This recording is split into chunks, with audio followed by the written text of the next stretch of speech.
BP कोई बीमारी नहीं है, ब्लड प्रेशर वो आप में भी है, मुझ में भी है। सूर्य नमस्कार इन शॉर्ट कंप्लीट पैकेज है। Forward bending, backward bending, balancing, stretching सब कुछ उसमें है। लेकिन आपको ये ध्यान रखना पड़ेगा कि सिर्फ ये वेट लॉस नहीं करता, ये वेट गेन नहीं करता, ये हमारे डाइजेशन को मजबूत करता है। वो डाइट जैसी उसकी चल रही है वैसी वो चलाता रहेगा। और सिर्फ क्या योगा से वो वेट लॉस कर सकता है? जो हमारे शरीर को सीधा नुकसान पहुंचाने वाला है, लाइक दूध, दही, पनीर, चावल, रोटी, अगर सब कुछ दूषित है तो मेरा एक क्वेश्चन और है। एक भी बच्चा ये नहीं कहेगा सॉरी दीपक भाई मैं डाइट पे हूँ, एक भी नहीं कहेगा। ये जो हम लोग दिखावे वाली जिंदगी जी रहे हैं ना, शरीर से मेहनत नहीं कर रहे, उसका नतीजा है सीधा गाली देके बोलते हो कुत्ते पी ले या ड्रामा मत कर। ये पहली लाइन होती है। लेकिन फिर भी कहते हैं ना कि इसका टाइम आया वो चली जाता है, फिर कितना योगा वगैरह वो तो जाएगा ही। हाँ। वो तो आप भी जाओगे मैं भी जाऊंगा। हाँ। अच्छा, ऐसा क्या किया जाए, ऐसा कोई योगा या फिर कोई डाइट में चेंज जिससे हम कभी बीमार ना पड़े या फिर कोई बीमारियां हो ना हमें? योगा से 99% बीमारियां सही होती है, कौन सी 1% बच जाती है फिर? तो स्ट्रेस यहाँ पर कहा जाता है कि स्ट्रेस से हेयरफॉल होता है। हाँ। ये फैक्ट है। अब जब वो बड़ा होगा तो कोई गारंटी नहीं है वो आपको पालेगा कि नहीं पालेगा, लेकिन सेम पहला जन्म माँ की कोख से, दूसरा जन्म योग से। तो मनमोहन योगी जी, आपका बहुत बहुत स्वागत है हमारे चैनल पर। थैंक यू सो आपने 18 साल दिए योगा में, और एक बहुत बड़ा नंबर होता है ये, बहुत बहुत ही बड़ा नंबर होता है कि इतना एक्सपीरियंस किसी चीज़ में आपको होता है। योगा देखिए, एक होती है फिजिकल हेल्थ, एक होती है मेंटल हेल्थ। सबसे पहला मेरा बहुत ही शॉर्ट में 1 वर्ड में मैं आंसर चाहूँगा इसका। योगा से ज़्यादा इम्पैक्ट कहाँ पर पड़ता है, फिजिकल हेल्थ पर या मेंटल हेल्थ पर? बेनिफिट देगा मेंटल हेल्थ पे। मेंटल हेल्थ पर ज़्यादा बेनिफिट होता है इसका। इवन ये कहा भी जाता है कि योग में 95% रोल माइंड का है और 5% फिजिकली आप कितना अच्छा कर पा रहे हो। अच्छा, हाँ ठीक है। अब मेंटल हेल्थ इशू से ही हम इसको स्टार्ट करते हैं पहले, फिर इसको हम आगे ले जाएंगे। तो मेंटल हेल्थ इशू आप देखोगे आज की डेट में फिजिकल इशू से ज़्यादा है। फिजिकल इशू अगर किसी को मान लो घुटनों में दर्द हुआ या फिर कहीं हाथ पाँव में दर्द हुआ तो सिम्टम दिख जाएंगे, तुरंत ही डॉक्टर के पास चला जाएगा।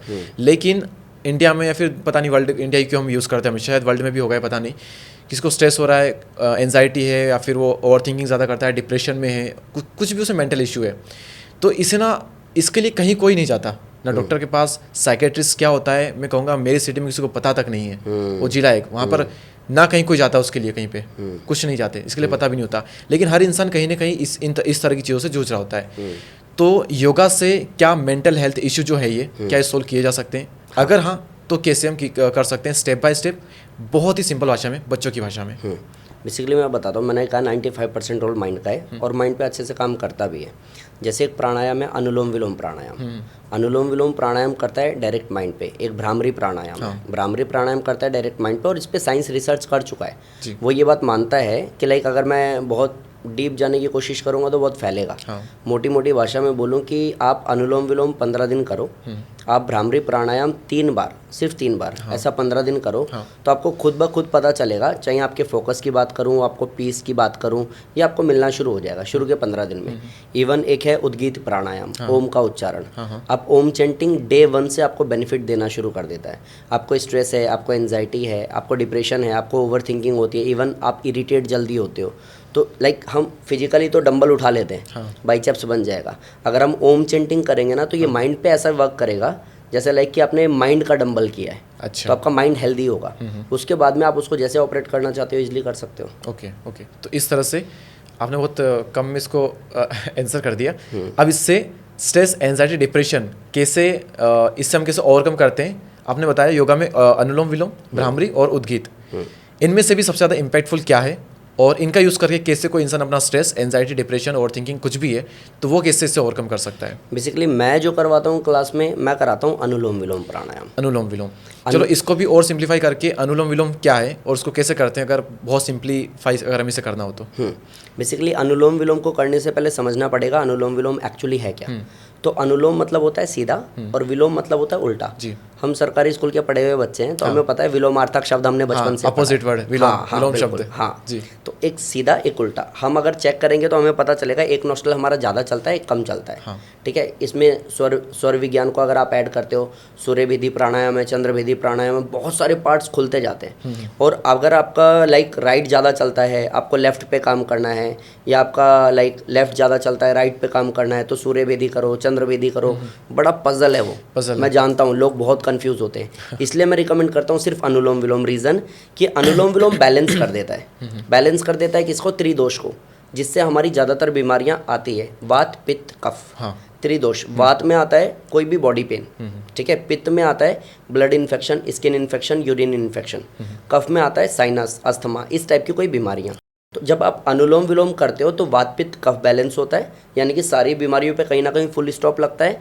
प्लस अनुलोम विलोम करने से लाइक हमारा ऑक्सीजन लेवल ब्रेन में बढ़ जाता है, और ब्रेन को हेल्दी, जो मैं जिम में डंबल उठाने की बात कर रहा हूँ, तो ब्रेन को हेल्दी बनाने का एक सिंपल सा टेक्निक यही है। इवन जब कभी भी कोई वेंटिलेटर पे जाता है ना, जब उसका मरने का टाइम आता है, तो डॉक्टर यही बोलता है कि अब ब्रेन डेड की तरफ जा रहा है, ऑक्सीजन लेवल प्रॉपर नहीं हो पा रहा है, तो इसके अपोजिट योग में हम ऑक्सीजन लेवल बढ़ाते हैं ब्रेन में, और जैसे ही वो सप्लाई अच्छा होता है तो हम काफ़ी हद तक रिकवर कर जाते हैं। इवन मैंने अनुलोम विलोम से ऐसे लोगों को एंजाइटी डिप्रेशन से बाहर निकाला जिन लोगों ने सुसाइड अटेम्प्ट किया था, और ऐसे लोग बिल्कुल स्वस्थ हैं, मजबूत हैं। करना क्या है कि लाइक एक से सांस लेना है, लाइक दिस, दूसरे से बाहर, फिर दूसरे से लिया, पहले से बाहर। एक सिंपल तरीका ये है। अल्टरनेटिव हमें करना है, एक से लेना है, एक से छोड़ना है, हाँ, फिर इससे लेना है, फिर से छोड़ना है, राइट से लिया, लेफ्ट से छोड़ा, लेफ्ट से लिया, राइट से छोड़ा, ये अल्टरनेटिव हम करते जाते हैं। हाँ, ठीक है। लेकिन इसमें 2-3 चीज़ों का ध्यान रखना है। जैसे कई बार मैं कहता हूँ ना कि लाइक एक से लिया, दूसरे से छोड़ा, दूसरे से लिया, पहले से छोड़ा, तो कई लोग सोचते हैं मतलब सांस लेना और छोड़ना ही तो है। मैंने कहा हाँ, तो कहता है सांस लेना और छोड़ना है, तो हम बीमार क्यों हो गए? वो तो हम जब पैदा हुए थे तब से ले रहे ऐसे कैसे बीमार हो गए? तो प्राणायाम की अपनी डेफिनेशन है कि तस्मिन् सति श्वास पर श्वास योगार्थी विच्छेद प्राणायाम। प्राणायाम की अगर टेक्निक को आप समझ जाते हो कि लंबा गहरा सांस भरना है, और सांस को जितना आपने भरा है उससे दुगनी धीमी गति से सांस को छोड़ना है, प्लस सांस के प्रति जागरूकता रखना है कि यस, एंजाइटी डिप्रेशन से लड़ने की ताकत आ रही है, मैं मजबूत हो रहा हूँ। अगर इस तरीके से प्राणायाम करते हो तो आपको बेनिफिट देगा। नहीं तो मैंने बहुतों को पार्क में देखा है, बात करते करते करते आपने भी कभी नोट किया हो, मैं भी शायद, कभी उल्टे हाथ से कर रहे हैं, कभी गर्दन घुमा रहे हैं। तो अगर आप अनुशासित नहीं हो तो आपको प्राणायाम बेनिफिट नहीं देगा। अगर ये योग की डेफिनेशन है अथा योगानुशासनम, अनुशासन मतलब योग, डिसिप्लिन मतलब योग।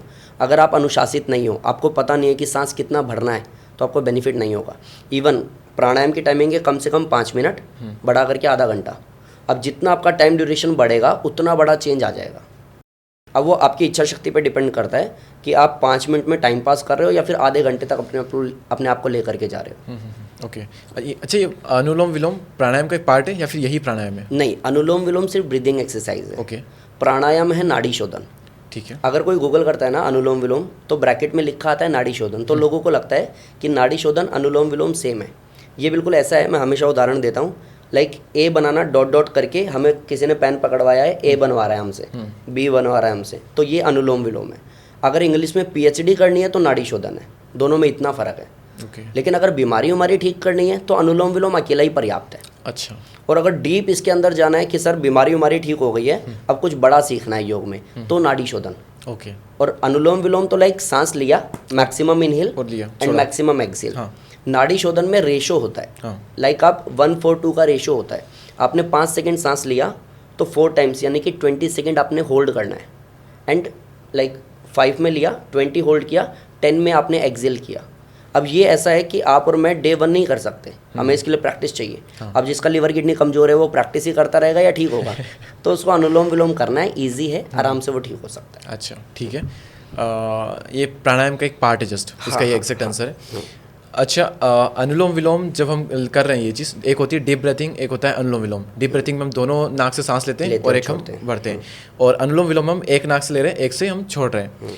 एक नाक से हम सांस ले रहे हैं, इससे डिप्रेशन, एंजाइटी, स्ट्रेस ये कम कैसे हो रहा है? ये बेसिकली क्या होता है ना कि हमारे 2 ब्रेन है। हाँ। लेफ्ट वाला राइट बॉडी को चलाता है, राइट वाला लेफ्ट बॉडी को चलाता है। हमारा जो भी लाइफ स्टाइल है, जो भी हमारा रहन सहन है, जो भी हमारा खान पान है, हम लोगों ने सबसे ज़्यादा स्ट्रेस दे रखा है तो इस लेवल पे दे रखा है। और हमारा जो भी थोड़ा बहुत मेहनत अगर हम करते भी, इवन वॉक करें, जिमिंग करें या कोई और वर्कआउट करें, जुम्बा करें, तो हम फिजिकल लेवल पे करते हैं, इस पे नहीं करते। और इसका जो इसको हेल्दी बनाने का तरीका है वो अनुलोम विलोम है। रीज़न कि अनुलोम विलोम से हमारे हार्मोन्स बैलेंस होते हैं, सेल्स एक्टिवेट होता है, एनर्जी लेवल बढ़ता है, ब्रेन तक ऑक्सीजन सप्लाई अच्छा होता है। वो हर एक काम जो कहीं ना कहीं हमारे ब्रेन से कनेक्टेड है, उस सब पे अनुलोम विलोम बखूबी काम कर पाता है, और साइंस इस बात को मानता भी है। अभी भ्रामरी प्राणायाम पे रिसर्च हुआ है कि भ्रामरी प्राणायाम लाइक आपको ईजी टेस्ट होता है, आप टेस्ट कराओ और उसके बाद भ्रामरी प्राणायाम करो, फिर टेस्ट कराओ। दोनों में ब्रेन में बहुत बड़ा भूचाल आता है। बहुत बड़ा फर्क आता है। पहले क्या होता था, जब तक क्योंकि हमें जब ठप्पा नहीं मिलता ना बाहर से तब तक हम मानते नहीं हैं, ठीक है। तो अनुलोम विलोम को या भ्रामरी प्राणायाम को या ओम चैंटिंग को ज़्यादा तवज्जो हम लोग नहीं देते थे, और इंडिया में खास प्रॉब्लम यही है, जब तक बाहर से योग का योगा बन के नहीं आया ना तब तक हमने माना नहीं। अभी रिसर्चेज ऐसी हुई हैं कि सिर्फ एक ओम बोलने से आपके हार्मोन्स बैलेंस हो रहे हैं, सेल्स एक्टिवेट हो रहा है, इवन कैंसर से लड़ने की ताकत आ रही है। अब वो डिपेंड आप पे करता है कि आप उस तरीके से कर रहे हो कि नहीं, क्योंकि मैंने आपको पॉडकास्ट की शुरुआत में बोला 95% रोल माइंड का है। अगर वो अनुलोम विलोम बाई चांस कर रहा है और आंख खोल के बैठा है, अब उसको पता है कि शाम में पार्टी है, घर में लोग आने वाले हैं, अच्छा उस रिश्तेदार को वो काम दिया था, पता करना है उसने किया कि नहीं किया। अगर ये ड्रामा करते हुए आप प्राणायाम कर रहे हो, लिख के लो, लाइफ में बेनिफिट नहीं मिलेगा। मैं जिन लोगों को कराता हूँ, मेरे पास में ऐसे लोग आए हैं, एक कहता है कि 40% लीवर डैमेज है। अब प्राणायाम कराते हुए क्या कि मेरा ब्रेन एक्टिव हो रहा है, ब्रेन पूरी बॉडी में ब्लड फ्लो, एनर्जी सर्कुलेट अच्छे से कर रहा है, और वो जो हिस्सा मेरा कमज़ोर हो गया वो हील हो रहा है। इस तरीके से उसने काम किया, विद इन 1 मंथ उसको रिजल्ट मिल गया। तो आपका लेकिन तरीका सही होना चाहिए।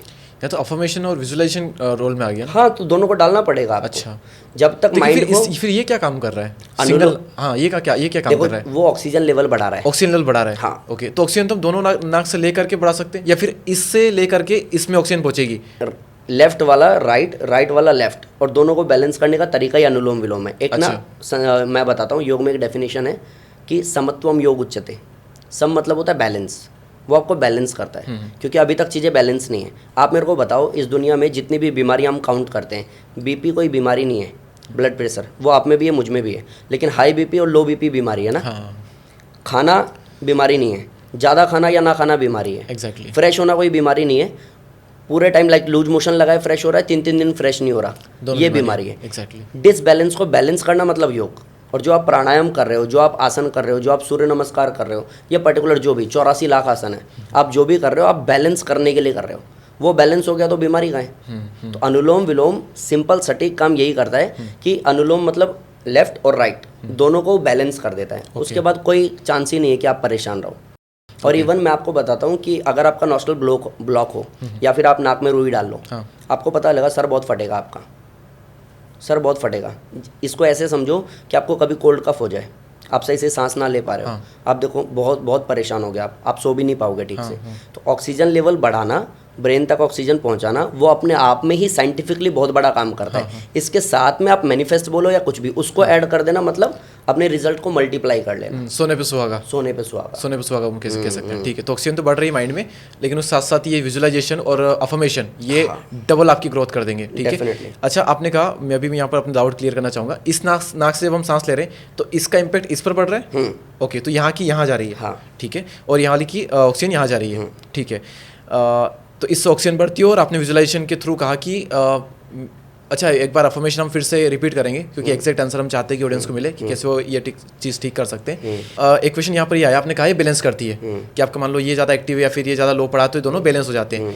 हम ऐसा नहीं होगा कि इससे भी हम इतनी ले रहे हैं, इससे भी हम इतनी ले रहे हैं, और ये हमारा ज़्यादा एक्टिव है तो ये इससे और ज़्यादा एक्टिव हो गया, और ये जितना था उससे थोड़ा एक्टिव हुआ, तो ये तो अभी भी ज़्यादा एक्टिव है ना ये वाला ब्रेन। देखो बहुत ऐसा नहीं होता। सिंपल से एक चीज़ जानो, एक वेइंग मशीन है, उस पर आप जितनी बार भी खड़े होगे ना सेम वेट दिखाएगा आपको, लेकिन अगर उसमें कोई प्रॉब्लम है फिर आप जितनी बार खड़े होगे वो अलग वेट दिखाएगा। अगर मशीन में गड़बड़ है तो ये प्रॉब्लम फेस करोगे आप, जो आप बोल रहे हो, बट आप उसको खराब नहीं कर रहे हो, आप उसको सही कर रहे हो। और कभी भी ऐसा नहीं होता है कि लाइक आपने एक काम किया, योग में खास करके आपने एक काम किया तो वो ऑलरेडी था और वो एक्सेस हो गया।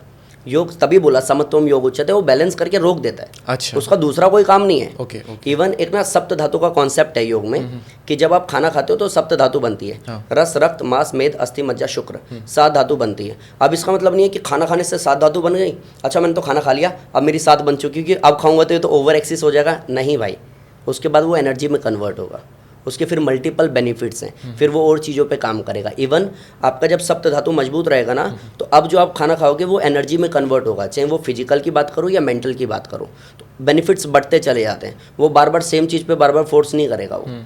अगर किसी को एंजाइटी डिप्रेशन है और वो अनुलोम विलोम कर रहा है, तो उसके बेनिफिट्स किस लेवल के मिलने चाहिए वो आप अच्छे से जानते हो, कि वो एटलीस्ट सेटल लाइफ जिए, वो स्ट्रेस एंजाइटी में ना जाए, सुसाइड जैसे थॉट्स ना आए, पॉजिटिविटी आए। लेकिन कोई इन सब में है ही नहीं और फिर वो अनुलोम विलोम कर रहा है, तो उसके बेनिफिट्स फिर अलग है। जैसे माइंड को वो प्रोडक्टिविटी में लगा पा रहा है, एनर्जी बढ़ जाएगी उसकी अलग, कुछ अलग। क्यों? अगर आपका एक जगह पे बैलेंस है ना, वो पर भरपूर मात्रा में है, उसको अलग से कुछ नहीं चाहिए, तो अभी मल्टीपल होंगे और बेनिफिट्स।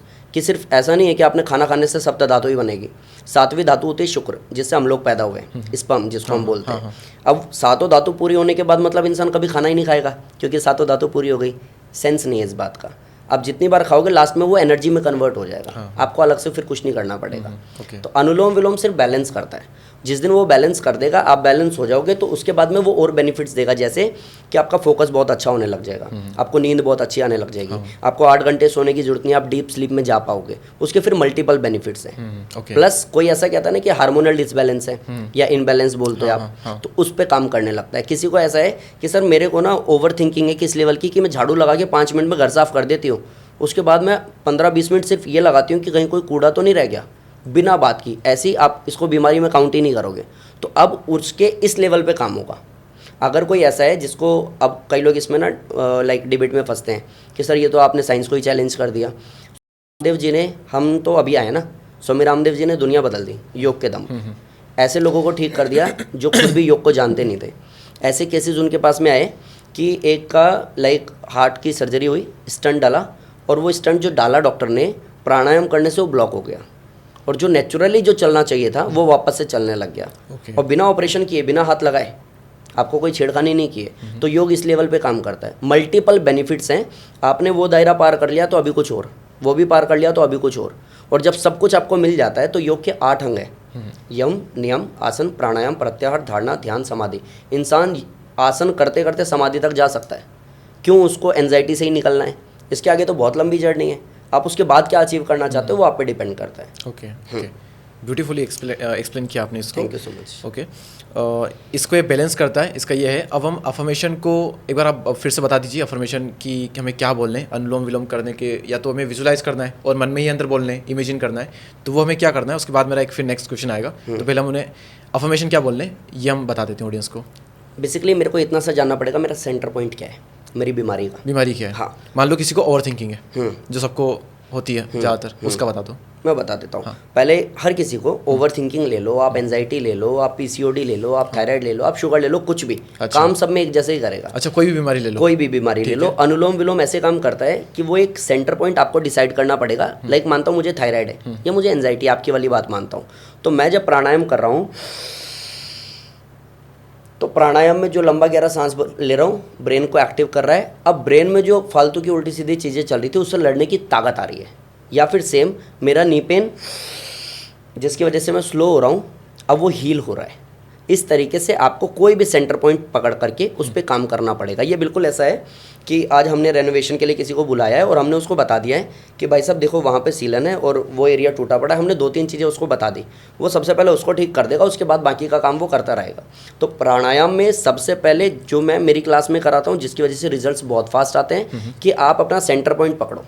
आपको पता चल गया ना आपको थायराइड है, TSH लेवल 143 है, डॉक्टर ने बोला आपको ऑपरेशन कराना पड़ेगा, तो क्या कि मेरा थायराइड ठीक हो रहा है। सबसे पहले सेल्फ टॉक आपको ये करना पड़ेगा विदिन 5 to 7 डेज। अगर आप ऐसा करते हो तो आपको चेंजेस दिखेंगे। और ये मैं क्यों कह रहा हूँ, आप ये समझो, जितने लोग भी सुसाइड करते हैं, जितने लोग भी मर्डर करते हैं, या फिर अरुणिमा सिन्हा, मैं कई बार उदाहरण दे चुका हूँ, जिस इंसान का पैर कट गया वो एवरेज चढ़ गई। चढ़ आप इससे रहे हो, मर आप इससे रहे हो, कुछ बड़ा इससे आप कर रहे हो, छोटी सी एज में कुछ लाइक इस लेवल पे पहुंच गए हो कि लोगों का सपना है, सब कुछ इस लेवल पे हो रहा है, तो इसमें क्यों नहीं कनेक्ट कर सकते हो, इसमें क्यों नहीं फील करा सकते हो, इसमें क्यों नहीं डायरेक्शन दे सकते हो। और जिस दिन आपने डायरेक्शन देना सीख लिया, उस दिन आपके चेंजेस आ जाएंगे। और क्यों बोल रहा हूँ डायरेक्शन देने, कि प्राणायाम करते हुए कई लोगों को मैंने सोता हुआ देखा है। अब उन्होंने कोई काम नहीं दिया दिमाग को, बैठे हुए हैं। ऐसा इंसान योग से ठीक नहीं हो सकता ज़िंदगी में। तो आपको दिमाग को एक छोटा सा काम भी देना पड़ेगा कि आपको हील क्या करना है। ओके, अगर आप ऐसे करते हो तो रिजल्ट बहुत आसानी से आ जाता है। ओके, और आपने अभी एग्जांपल देकर इस तरह से बताया था कि आपने एक सांस से ली और आपने फिर बता दिया कि मैं मेरा अपना थायराइड हील हो रहा है या फिर मेरी ओवर थिंकिंग जा रही है बाहर, उससे लड़ने की ताकत आ रही है, लड़ने की ताकत आ रही है। अच्छा, कि ब्रेन तक ऑक्सीजन सप्लाई हो रहा है। अब पूरी बॉडी में जहाँ जहाँ पे ब्लड फ्लो हो रहा है वहाँ पे एनर्जी सर्कुलेट हो रही है, और वो हर एक हिस्सा जो मुझे स्लो बना रहा था अब उससे लड़ने की ताकत आ रही है और मैं ठीक हो रहा हूँ। ओके, ओवर थिंकिंग है तो मुझे ओवर थिंकिंग से लड़ने की ताकत आ रही है। हाँ, एंजाइटी तो एंजाइटी से लड़ने की ताकत आ रही है। मेरा ब्रेन बहुत हेल्दी हो रहा है Okay. और ईजिली उससे लड़ पा रहा है। Okay. और अब मैं ठीक हो रहा हूँ। ठीक है। अब कुछ भी ऐसा नहीं है कि इन फ्यूचर मेरे को दवाई खानी पड़ेगी, मैं इतना मजबूत हो रहा हूँ, आपको ये करना पड़ेगा। एंड ज़्यादातर लोग, मैं आपको बताता हूँ दीपक भाई, ज़्यादातर लोग ये काम योग में नहीं कर रहे हैं। इवन कराने वाला भी ये काम नहीं करा रहा। हाँ, नहीं करा। वो सिर्फ प्राणायाम करो करो, आधे आधे घंटे करो। मैंने खुद फर्स्ट टाइम सुन रहा हूँ मैं आपसे हाँ, कि इसके हाँ, साथ ये भी करना होता है। क्योंकि मेरा तरीका यही है। क्यों किया, जब मेरा एक्सीडेंट हुआ ना तो मैंने ऐसे ही किया। अच्छा। और मैंने इस तरीके से करने से मेरे को बेनिफिट्स बहुत तगड़े मिले, और जब मैंने लोगों को कराया सेम बेनिफिट्स तगड़े मिले। मैंने भी मास्टर किया, मास्टर में मैंने कहीं नहीं पढ़ा कि आपको माइंड को इस तरीके से इन्वॉल्व करना है। वो मैंने किया अपने ऊपर, मैंने देखा अपने ऊपर, मैंने लोगों को कराया, देखा उनके ऊपर। फिर अब जिन लोगों को मैं बता रहा हूँ सोशल मीडिया के माध्यम से या फिर ऑनलाइन क्लास में भी, सबको बेनिफिट्स मिल रहे हैं। दैट मीन्स कि एक तो डायरेक्शन है जो पकड़ में आया है, क्योंकि जितने लोग भी उस पर चल रहे हैं सबको फ़ायदा हो रहा है। Okay okay. अच्छा, हम जब ये बोलते हैं तो आपने कहा 5 से 7 दिन में आपको इफेक्ट ये दिख जाता है। जैसे कि अगर आपने कहा कि मेरे दिमाग को स्ट्रेस से लड़ने की ताकत मिल रही है, या फिर मेरा स्ट्रेस बाहर जा रहा है, जो भी अफर्मेशन आपने बताए, कई बार तो बहुत रीज़न होता है उसका, तो वो रीज़न तो वहीं का वहीं पर है, कितना ही कुछ कर लो। तो जब तक वो रीज़न वहाँ से नहीं जाएगा तब तक तो ना तो स्ट्रेस जाएगा, ना एंजाइटी जाएगी उसको लेकर के, ना ओवर थिंकिंग जाएगी। तो उस केस में क्या ये काम कर रहा है? मैं इसको दीपक भाई थोड़ा और इजी बनाता हूँ। मैं खुद भी मेरी क्लास में कहता हूँ, क्योंकि मैंने डॉक्टर को सुना है ये बोलते हुए, मैंने क्लाइंट्स को, अपने स्टूडेंट्स को देखा है ये बोलते हुए कि आके कहते हैं कि सर मेडिटेशन करना है। क्यों? डॉक्टर ने कहा है। क्यों? एंजाइटी है। एंजाइटी किस बात की है? सर एंजाइटी भी है, डिप्रेशन भी है, सुसाइड भी अटैम्प्ट किया है। लेकिन क्यों किया है? सर 20 लाख का कर्जा है सर। मैंने कहा अगर 20 लाख का कर्जा है और आप मेंटली इतने डिस्टर्ब हो तो आप मेडिटेशन कर कैसे सकते हो भाई? और अगर आप मेडिटेशन करने लायक हो दैट मीन्स कि आप मेंटली वीक नहीं हो, और वीक नहीं हो तो फिर आप मेहनत करो, कर्जा उतार लो। तो आपको ये समझना पड़ेगा कि मेडिटेशन और प्राणायाम सबके लिए नहीं है। पहले प्रैक्टिकली कुछ चीज़ें समझनी पड़ेगी कि भैया 20 लाख का कर्जा है, 2 काम हो सकते हैं, या तो मैं गिव अप करूं, मैं सुसाइड करूं, मैं मर जाऊं, या मैं हार जाऊं, मैं कहीं चला जाऊं। या फिर बहुत सारे ऐसे लोग हैं जिन लोगों ने इस परिस्थितियों से लड़ा भी होगा, निकला भी होगा। अगर मैं प्रैक्टिकली पहली चीज़ ये समझ जाऊँ कि हाँ मुझे लड़ना है और निकलना है, तो जर्नी शुरू होती है आपकी योग वाली। योग कैसे काम करता है? मेडिटेशन हम जानते हैं ना, ज़्यादातर लोगों को यही बोला जाता है, एंजाइटी में हो, डिप्रेशन में हो तो मेडिटेशन करो। आपने भी बोला सिचुएशन तो वहीं की वहीं है, 20 लाख का कर्जा तो वहीं है। अब अगर मैंने बिठा भी दिया और वो ओम चेंटिंग या ओम नमः शिवाय कर भी रहा है, नीचे जाएगा कॉलर उसका फिर भी पकड़ेगा कि हाँ भाई 20 लाख कब दे रहा है, तो ओम क्या काम आया, क्या काम आएगा। ठीक है, वो मैं एग्री करता हूँ। मैं प्रैक्टिकली मैं बात भी यही करता हूँ कि आपका क्या फ़ायदा है मेडिटेशन का, क्योंकि प्रॉब्लम तो सेम वही है। लेकिन जब आप माइंड के ऊपर काम करते हो प्राणायाम के थ्रू, तो माइंड इतना एक्टिव होता है, इतना मैच्योर होता है, इतना जेन्युइन और समझदार होता है कि वो डिसीजन लेने लायक, पॉजिटिव थिंकिंग लेने लायक, प्रोडक्टिविटी करने लायक, ऑफिस में ओवर टाइम करने के बावजूद भी बिना स्ट्रेस के प्रमोशन लेने लायक वो बनता है। अगर मैं ऐसा हूँ कि मेरे पे 20 लाख का कर्जा है और मैं प्राणायाम अच्छे से करता हूँ, तो अभी तक मेरे जो थॉट्स चल रहे थे ना, मर जाना है, कुछ कर लेना है, नहीं अब सर्वाइव नहीं कर पाऊँगा, बच्चों को क्या मुँह दिखाऊँगा, अब चेंज होगा प्राणायाम के थ्रू। क्या कि यार अब मेहनत कर रहा हूँ, सब हो जाएगा, चाहे ओवर टाइम करना पड़े, इससे परिस्थिति से निकलूंगा भी और बच्चों का अच्छा जीवन दूंगा भी। उसके थॉट प्रोसेस में चेंज आया, जिसकी वजह से वो ऑफिस में अपना 100% दे पा रहा है। जिसको आप मेडिटेशन कहते हैं ना, मेरा मेडिटेशन अलग है। मेरा मेडिटेशन है, मतलब मेडिटेशन का हिंदी मीनिंग है ध्यान। ध्यान का जब ऑफिस में हो तो पूरी तरह से ऑफिस में हो, जब आप घर में हो तो पूरी तरह से घर में हो, आप पॉडकास्ट कर रहे हो पूरी तरह से पॉडकास्ट में। इस तरीके से अगर आप कर रहे हो तो क्या कहीं से कोई कंप्लेन आएगी? नहीं आएगी। हर जगह आप अपना बेस्ट दे रहे हो। ऑफिस में भी डेफिनेटली अगर आप इतने ईमानदार हो और मेरी बात समझ पा रहे हो तो ऑफिस में आपका प्रमोशन भी होगा और आपकी सैलरी इंक्रीज भी होगी, और आप उसमें से कुछ अमाउंट उठा के पकड़ाओगे कि भाई देख मेहनत कर दिया शुरू और तेरा सारा पैसा चुका दूंगा मैं, तू टेंशन मत ले। तो जो कॉन्फिडेंस होगा ना आपका, लड़ने वाला एटीट्यूड जो होगा ना, वो आपको इजीली निकाल पाएगा। लेकिन माइंड को हेल्दी करने के लिए प्राणायाम करना पड़ेगा। जिस डिसीजन की बात मैं कर रहा हूँ, जिस प्रोडक्टिविटी की बात मैं कर रहा हूँ, जिस फोकस करके काम को करके प्रमोशन लेने की बात मैं कर रहा हूँ, उसके लिए आपको प्राणायाम करना पड़ेगा। ओके, तो थॉट प्रोसेस में यहाँ पर चेंज आएगा। हाँ। कि आपको लड़ने के जो विचार थे वो कम से कम आएंगे। हाँ। वो बदलेंगे आपके। इसको दोनों आप बहुत ईजी वे में मैं बोलूँ कि लाइक एक बच्चा ऐसा है कि बच्चा भी छोड़ते हैं, अरुणिमा सिन्हा को ही लेता है, मैंने बताया भी उसके बारे में। अरुणिमा सिन्हा एक लड़की जिसका पैर कट गया, वो एवरेज चढ़ गई माइंडसेट की वजह से। कि जहाँ दुनिया ये बोल रही है, न्यूज़ में ये आ रहा है कि लड़की है, अब तो आगे क्या ही फ्यूचर है इसका। अब तो ज़िंदगी इसकी ख़त्म हो गई। कोई ये भी बोल रहा है मीडिया वाला कि टिकट नहीं थी ट्रेन से इसलिए कूद गई। ठीक है, उसकी माँ बोल रही है नहीं मेरी बेटी तो एथलीट है, ये लखनऊ से दिल्ली खेलने जा रही थी, उसको तो लूटपाट करके फेंक दिया। वो अपनी माँ को उस समय ये कह रही है कि माँ आप कुछ मत बोलो, एक टाइम मेरा आएगा जब मैं बोलूँगी और ये सब सुनेंगे, तो आप शांत रहो बस। एंड वो एवरेज चढ़ गई। एक ऐसा इंसान जिसको लाइक सेम पैर कटे, अरुणिमा सिन्हा वाला हाल हो, और वो घर पे जाए, सिर्फ वो अपने आप को फेस नहीं कर पा रहा, उसने फांसी लगा ली। दोनों में फ़र्क सिर्फ माइंडसेट का ही तो है। Mindset का था। तो माइंडसेट जो है ना प्राणायाम के थ्रू बहुत ही स्ट्रांग हो सकता है। और मैंने लोगों को देखा है मरते हुए लोगों को वापस जिंदा होकर के लाइक लोगों की लाइफ चेंज करते हुए देखा है। तो अगर आप प्राणायाम करते हो तो प्राणायाम इस लेवल पे आपको हेल्प करेगा, बाकी की आप सारी सिचुएशन हैंडल कर सकते हो और बहुत ईजिली कर सकते हो। ओके ओके, ठीक है, गॉट इट। अब यहाँ पर मेरा क्वेश्चन ये है कि हम अनुलोम विलोम में एक नाक से सांस लेते हैं, दूसरे से छोड़ते हैं।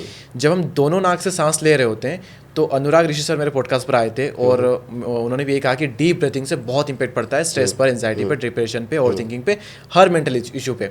तो मैंने उनसे पूछा क्या गहरी सांसें लेने से ब्रेन को ज़्यादा ऑक्सीजन मिलती है, इससे कुछ होता है? तो उन्होंने बोला इससे तो होता ही है, ये तो ठीक है, लेकिन इसका जो मेन इम्पैक्ट है वो होता है कि जब आप सांसें लेते हो गहरी तो आपका जो स्टमक है ये थोड़ा सा एक्सपेंड होता है और आपके प्राण यहाँ पर होते हैं, तो आपके प्राण एक्टिवेट होते हैं और फिर उससे ये चीज़ आपकी हील होती है। तो इसका कितना रोल है यहाँ पर? बहुत बड़ा रोल है, बहुत बड़ा रोल है। हाँ, और एग्री करता हूँ उनकी बात, मैंने भी उनकी बहुत सारी वीडियोस देखी। अच्छा, तो आपने बताया अनुलोम विलोम एक इस तरह से ये जस्ट अपोजिट हो रहा था, ये बिल्कुल अलग तरीका है, और उन्होंने बताया ये अलग तरीका हो गया। तो इन दोनों में से कौन सा ज़्यादा इफेक्टिव है? आप देखो ना, मैं बताता हूँ, मैंने कहा ना 84 लाख आसन है, ऐसी प्राणायाम भी बहुत अच्छा, सारे हैं, ठीक ठीक है, सबकी अपनी कैटेगरी है। जैसे भस्त्रिका प्राणायाम की बात करूँ, जिसको डीप ब्रीदिंग आप कह रहे हो, हाँ। भस्त्रिका प्राणायाम क्या करता है, हमारी एनर्जी को बूस्ट करता है। जैसे जब हम जिम ज्वाइन करते हैं ना, तो हमें बोला जाता है प्री वर्कआउट लो, पोस्ट वर्कआउट लो, कैरेटीन लो, और दुनिया भर के प्रोडक्ट्स बोले जाते हैं।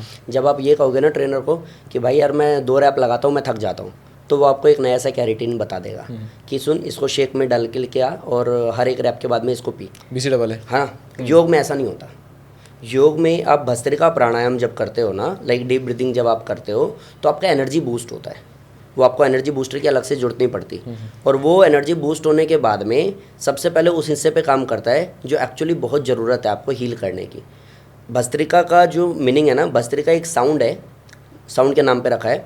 भस्त्रिका लाइक गांव घर में आज भी जहाँ चूल्हे होते हैं ना, मिट्टी के चूल्हे, उसमें फूंक नहीं होती है, फूंक मारने वाली, हाँ, उस साउंड को भस्त्रिका बोलते हैं। Okay. तो जब हम भस्त्रिका करते हैं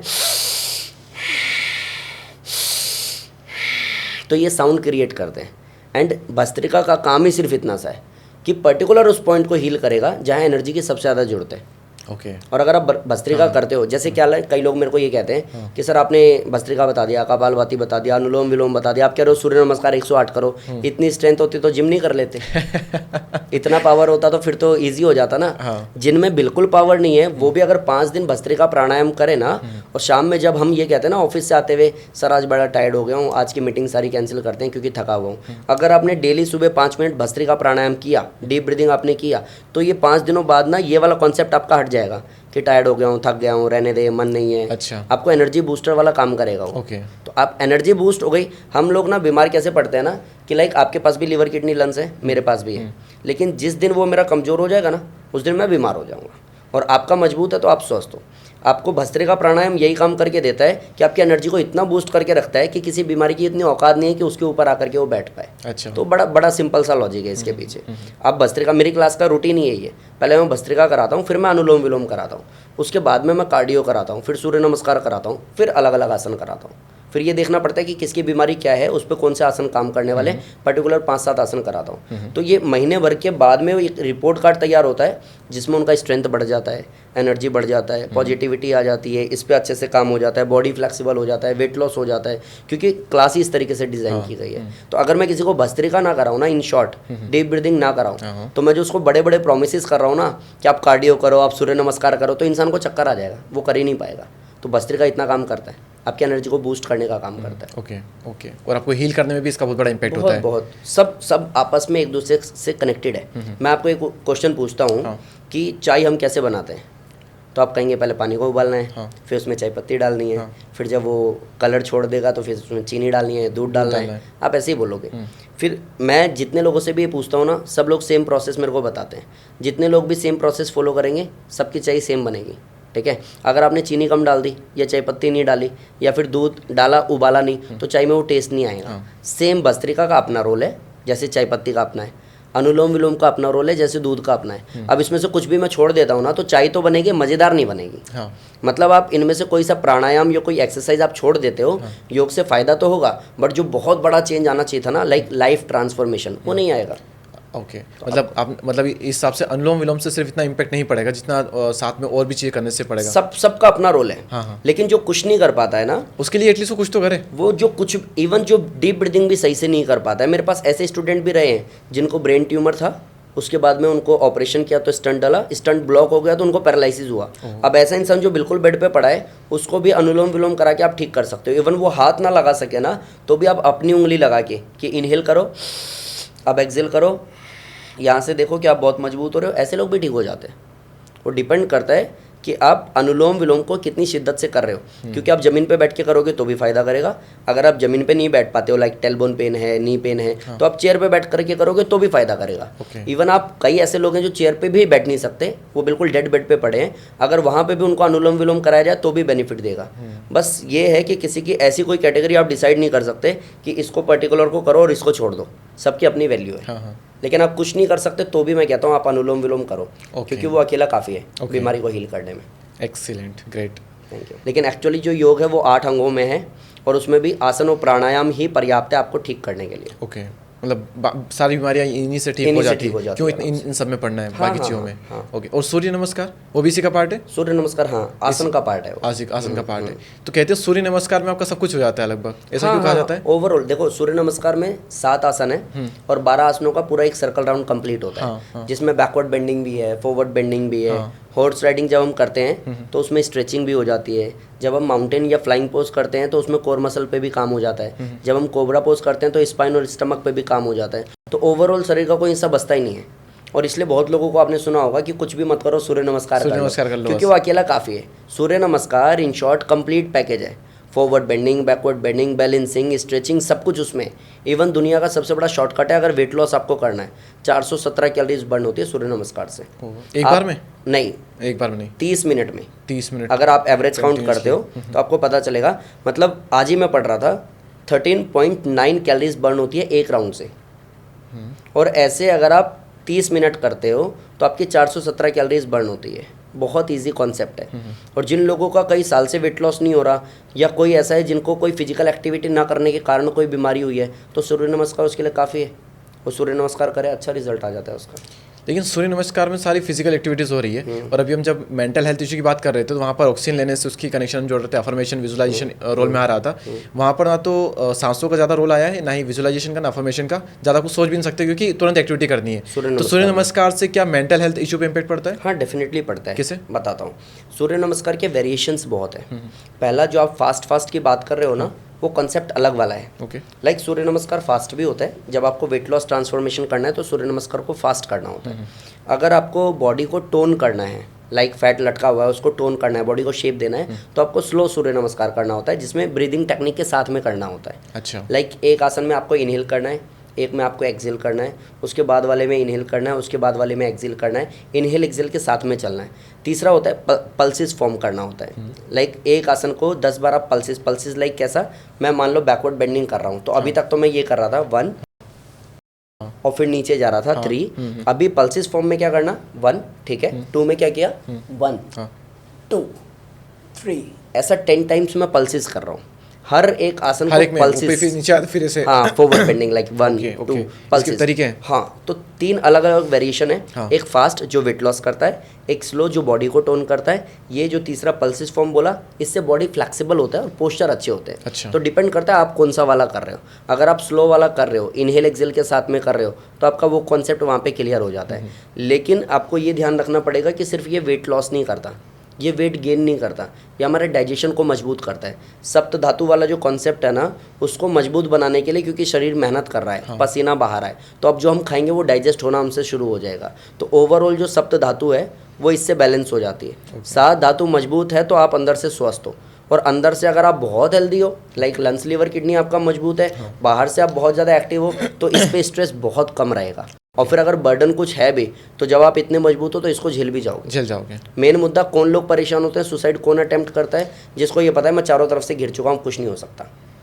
मरने वाला, मतलब मेरे गुरुजी ने एक बार कहा था कि मरना सबसे मुश्किल काम है, अगर उसका 1% भी यूज़ कर लेना सक्सेस होने में तो वो हो जाएगा। हाँ। मरने वाले का माइंडसेट क्या होता है, अब तो मरना ही है बस, अब कुछ नहीं करना। अब अगर उतना ये सोच ले कि अब कुछ बहुत बड़ा करना है, अब रुकना ही नहीं है, तो बहुत बड़ा कर भी देगा, क्लियर हुआ क्या? तो अगर आप सूर्य नमस्कार करते हो तो फिजिकल लेवल पे तो काम होता है, इंटरनली भी काम होता है, लंग्स, लिवर, किडनी, हार्ट, सब पे। और वो जब फास्ट आप करते हो तो वो कार्डियो फॉर्म भी है सूर्य नमस्कार। और मेरे हमेशा से मैंने ये सुना है योग में कि अगर आप कार्डियो करोगे तो आपको कार्डियोलॉजिस्ट के पास नहीं जाना पड़ेगा, मीन्स आपको हार्ट की प्रॉब्लम नहीं होगी। सूर्य नमस्कार आपको मल्टीपल बेनिफिट्स देता है। यहाँ पर मेरा एक और क्वेश्चन है। यहाँ पर आपने कहा कि बॉडी का पोस्चर सही होता है, कई बार मसल डेवलपमेंट में भी आता है। एक है जिम, जिसका काफ़ी ज़्यादा ट्रेंड चला है पिछले कुछ सालों में, और एक है अपना योगा। क्या योगा जिम को रिप्लेस कर सकता है? क्योंकि जिम में जब हम हैवी वेट लिफ्ट करते हैं तो उससे हमारा मसल ब्रेक होते हैं, फिर मसल नहीं बनते जब हम प्रोटीन लेते हैं। क्या योगा वो काम कर सकता है? देखिए, मैंने ना अभी जब first time chat GPT launch हुआ था ना, तो मेरा खुराफाती दिमाग है, तो मैंने उससे पूछा चैट जीपीटी अच्छा है या गूगल अच्छा है, ठीक है? तो उसने बोला गूगल सर्च इंजन ऑप्टिमाइजेशन पे काम करता है, ठीक है, और जो चैट जीपीटी है उसका कॉन्सेप्ट ये वाला नहीं है। गूगल पे जो भी पढ़ा है उससे रिलेटेड ही निकाल के आपको देगा। चैट जीपीटी लाइक आपसे प्रॉपर बात करता है, आपको समझता है और उसके आंसर निकाल के देता है। दोनों में फ़र्क है। सेम योगा और जिम में फ़र्क है। फ़र्क कैसा कि अगर आपको इंटरनली मजबूत होना है, आपको लंग्स, लिवर, किडनी, हार्ट मजबूत करना है, आपको हार्मोन्स को बैलेंस करना है, आपको सेल्स को एक्टिवेट करना है, बॉडी को फ्लेक्सिबल करना है, तो आपको योग करना है। अगर आपको आउटर बॉडी पे काम करना है, वी शेप बनाना है, कॉन्फिडेंस में जीना है, कंपटीशन खेलना है, तो जिम बेस्ट है। तो कैटेगरी आपको देखनी पड़ेगी कि आपको कौन सा वाला करना है। लेकिन मैं बहुत सारे ऐसे जिम वालों को भी जानता हूँ कि क्योंकि होता क्या है, साइंटिफिकली मैं आपको बताऊँ, हम सब बाई बर्थ फ्लेक्सिबल थे और बुढ़ापे में हम सब स्टिफ हो जाएंगे, और जब मर जाएंगे तो बिल्कुल ही अकड़ जाएंगे, ठीक है? तो जब आप योग करते हो तो आप फ्लेक्सिबल होते हो, दैट मीन्स कि आप वापस से बचपने की तरफ जाते हो। जब आप जिम करते हो तो आप स्टिफ होते हो, दैट मीन्स कि आप बुढ़ापे की तरफ जाते हो, जहाँ आपको टी शर्ट पहनने में भी हेल्प चाहिए होती है। मैं बहुत लोगों को जानता हूँ, मेरे साले का भी ऐसा ही है, उसने जिम करके बॉडी बना रखी है तगड़ी, कई बार फंस जाता है वो, उसका टी शर्ट हमें उतारना पड़ता है। ऐसे लोगों को भी जानता हूँ जो जिम तो कर रहे हैं क्योंकि उनका शौक है, उनको उसी से एक किक मिलती है, लेकिन उसके साथ में फिर वो योगा भी करते हैं कि हम एटलीस्ट फ्लेक्सिबिलिटी पे भी काम करें। एंड साइंटिफिकली अगर आप समझोगे, हार्ट अटैक के मल्टीपल रीज़न हैं, जिसमें से एक बॉडी की स्टिफनेस भी है। ओके। स्टिफ बॉडी में ब्लड फ्लो बहुत अच्छे से प्रॉपर नहीं होता है, और फ्लेक्सिबल बॉडी में ब्लड फ्लो बहुत अच्छे से होता है। तो अगर फ्लेक्सिबल बॉडी में ब्लड फ्लो अच्छे से हो रहा है, दैट मीन्स कि हार्ट हेल्दी है, क्योंकि डिपार्टमेंट तो उसका ही है ना ब्लड फ्लो करने का। अगर स्टिफ बॉडी है तो उसमें ब्लड फ्लो प्रॉपर नहीं हो रहा है, वो ओवर टाइम कौन कर रहा है? ये हार्ट ओवर टाइम कर रहा है, इन द सेंस कि लाइक आपके पास में जो स्टाफ है, आप उसको पिछले 3 महीने से ओवर टाइम करा रहे हो, नाइट शिफ्ट भी करा रहे हो, या तो जॉब छोड़ देगा या तो वो बीमार हो जाएगा। तो हम हार्ट से ऐसी मेहनत करा रहे हैं कि बॉडी इतनी स्टिफ हो गई कि प्रॉपर ब्लड फ्लो नहीं हो रहा है, और ये कोशिश किए जा रहा है। एक टाइम बाद ये थक जाएगा, जॉब छोड़ देगा। बहुत सारे ऐसे केसेस हैं जिन लोगों में हार्ट अटैक के चांसेस जो बढ़े हैं या ब्रेन स्ट्रोक पड़ा है, उसमें एक बहुत बड़ा रीज़न स्टिफनेस भी है। मल्टीपल है, लाइक नींद पूरी ना होना, स्टेरॉइड्स लेना, स्ट्रेस बहुत लेना, मल्टीपल है, लेकिन ये एक बड़ा रीज़न है कि अगर बॉडी स्टिफ है तो। अब आप समझो एक 80 साल का बूढ़ा जो बहुत फ्लेक्सिबल हो, और वो उठ के खुद से पानी पीता हो, वॉक करने 2 किलोमीटर जाता हो, उठता बैठता हो, सीढ़ियाँ चढ़ता हो, तो वो बूढ़ा कहाँ है? तो आपको ये देखना पड़ेगा कि योग करके फ्लेक्सिबल होना है या जिम करके स्टिफ। अगर आपको कुछ ऐसा है कि जिम में लाइक ट्रांसफॉर्मेशन करना है बहुत तगड़ा, दुनिया को इंस्पायर करना है, तो वी शेप बनाओ, वो भी शेयर लोगों का काम है, वो भी सबके बस की बात नहीं है। लेकिन आपको हेल्दी लाइफ जीनी है, इंटरनली, मेंटली, स्पिरिचुअली आपको बहुत मजबूत होना है, तो फिर आप योग की तरफ आओ। ओके। ये और दोनों करना है तो दोनों करो, दोनों कर सकते हो। जिम से बॉडी स्टिफ होती है आपने कहा। हाँ। तो मसल फैट लॉस होता है, मसल टाइट होते हैं, तो क्या ये मतलब इसका? नहीं, मतलब जिम से बॉडी स्टिफ, मतलब अगर मैं बहुत सिंपल आपको ये स्टिफ को हम हिंदी में बता दें लोगों को, मतलब थोड़ी टाइट हो जाती है, बॉडी टाइट हो तो जाती टाइट तो मसल ही हो रहा है ना। हाँ, लेकिन उसमें क्या है ना, मूवमेंट हमारी ख़राब होती है। नहीं, मूवमेंट तो देखो जिम में भी हम कर रहे हैं, डंबल इस टाइप से उठाया हमने, शोल्डर में इस तरह से उठाया, तो मूवमेंट तो हर एक हमारी इसकी हो रही है, हर एक रीड की हो रही है, तो उसमें तो मूवमेंट हो रही है, वो लचीला हो रहा है। मूवमेंट खराब कैसे? मतलब कि लाइक आपकी फ्लेक्सिबिलिटी खत्म होती है, और ये आपको मानना पड़ेगा। कैसे? कि अगर आप किसी जिम वालों को बोलोगे ना ये करने, आप कहोगे मसल से इसलिए नहीं हो रही, नहीं, वो स्टिफ भी है। अगर आप जिम जाओ, आज ही आप शुरू करो, आप जिम जाओ 3 महीने, आपकी मे भी हो सकता है मसल्स उतनी ग्रो ना करे, लेकिन आपको खुद पता चल जाएगा स्टिफनेस क्या है। मैं जा रहा हूँ, मुझे बताओ, मैं कुछ करके देखता हूँ। हाँ, आप ट्राई करो ना। आप लाइक मैं पैर सीधा करके, आई डोंट नो कैमरे में आएगा कि नहीं आएगा, पैर को मैं ऐसे पकड़ सकता हूँ आराम से। नहीं देखो, ये तो नॉर्मल इंसान भी जब ट्राई करेगा तो पकड़ लेगा। नहीं, ट्राई करो। मैं नहीं, पूरा नहीं कर पाऊंगा, तो पहले भी नहीं कर पाता था, लेकिन जिम जाते जाते जब मैं जिम से पहले ये चीज़ ट्राई करता था, तो ये टाइम साथ बढ़ जाती थी प्रैक्टिस करने के साथ, प्रैक्टिस के साथ। तो प्रैक्टिस में आप स्ट्रेचिंग कर रहे हो ना। हाँ, ये थोड़ा सा खिंच रहा होगा कि नहीं खिंच रहा है ये? बिल्कुल खींच रहा है। अब ये आपके साथ है, जबकि तब कि आपने जिम से वो वाला बॉडी नहीं बना रखा। हाँ। अब जिसने वो वाला बॉडी बना रखा ना, उसका यहाँ अटक जाता है। अभी आप एक बार देखोगे, आपको पता चलेगा, स्वामी रामदेव जी के पास में खली आया था अभी। रामदेव जी जो कर रहे थे ना, खली से वो हुआ नहीं। अभी कई लोग ये बोलेंगे फिर ऐसे तो भाई योगा वाले से डंबल भी नहीं उठेगा। बात कंपटीशन की नहीं है, बात लड़ाई की नहीं है, बात स्टिफनेस की है। योग से बॉडी फ्लेक्सिबल होता है, जिम से बॉडी स्टिफ होता है। फिर भी कह रहा हूँ, शेर लोगों के बस की है जिम करना, क्योंकि आप 2% ऐसे लोग हैं, लाइक 100 में से 2 ऐसे हैं जिनका बॉडी शेप बहुत अच्छा है, वो डिसिप्लिन्ड है, वो जाते हैं, मेहनत करते हैं और वो निकलते हैं, उनको किसी से कोई मतलब नहीं है। और बाकी जो लोग हैं ना, जो फोटो शूट कर रहे हैं, एक बार लाइक थोड़ा सा डंबल किया, जा करके एक फोटो खींचा और पोस्ट करके दोस्त को बोलते हैं वहीं बैठे हुए को कि भाई एक काम कर, शेयर कर दियो जरा। तो ऐसे लोगों का बॉडी नहीं बनता है। तो आपको देखना पड़ेगा कि अगर आपको वो वाला ट्रांसफॉर्मेशन करना है तो बेस्ट है जिम, कर तो रही है दुनिया, आप भी करो। लेकिन अगर आपको वास्तव में एक हेल्दी लाइफ जीनी है, नेचुरल शेप के साथ में जीनी है, तो योगा बेस्ट है। Okay, got it. अब यहाँ पर डाइट भी खेल में आती है। आपने कहा योगा, सिर्फ योगा से ही क्या ठीक किया जा, मान लो वेट लॉस को हम खेल में लाते हैं, वेट लॉस किसी को करना है, वो डाइट जैसी उसकी चल रही है वैसी वो चलाता रहेगा, और सिर्फ क्या योगा से वो वेट लॉस कर सकता है? देखो, बेसिक चेंज तो फिर भी करने पड़ेंगे डाइट में। डाइट का रोल तो आएगा कहीं ना कहीं। बेसिक 70% रोल है डाइट का। ओके। अगर आप सही से चलते हो तो आहार विज्ञान का अपना रोल है। आहार विज्ञान बहुत बड़ी पावर है, अगर आप उसको समझते हो। इवन बहुत सारे ऐसे केसेज हैं जिन लोगों ने कैंसर पे काम किया है, सिर्फ डाइट को ठीक करके। हाँ, ऐसे बहुत सारे लोग हैं जिन लोगों ने बड़ी बीमारियों को बहुत आराम से हील किया, सिर्फ डाइट पे काम करके। हम लोगों की, ज़्यादातर लोगों की डाइट अच्छी नहीं है, ठीक है, हम लोगों का टाइमिंग अच्छा नहीं है, खाना हमें क्या है हमें ये भी पता नहीं है। तो अगर आहार विज्ञान के बेसिक फॉर्मेट को समझ जाए ना, तो हम लोग बहुत हद तक वैसे भी हील कर जाएंगे। तो जैसे मैं हमेशा बोलता हूँ कि खाने की टाइमिंग होनी चाहिए 8, 12, 4, 8। 8 बजे ब्रेकफास्ट करो, 12 बजे आप लंच करो, शाम को 4 बजे कोई भी हल्का ले लो, आप स्नैक्स ले लो, या चाय बिस्किट की आदत है तो आप वो भी ले लो यार। एक बार में आप दुनिया थोड़ी ना बदल दोगे। अब सीधा मैं कहूँगा चाय बिस्किट छोड़ दो, हिमालय चले जाओ, कोई तुक नहीं है ना उस बात का। आप चाय बिस्किट भी ले सकते हो शाम को 4 बजे, रात को 8 बजे खाना खाना होता है। अब ये एक बेसिक सा फॉर्मेट है। अब आप कहते हो कि सर मैं ऑफिस से 10 बजे आता हूँ, तो मैं 8 बजे कैसे खा लूँ, या हाँ मेरा बच्चा 3 बजे स्कूल से आता है, 12 बजे वो खाना कैसे खा ले।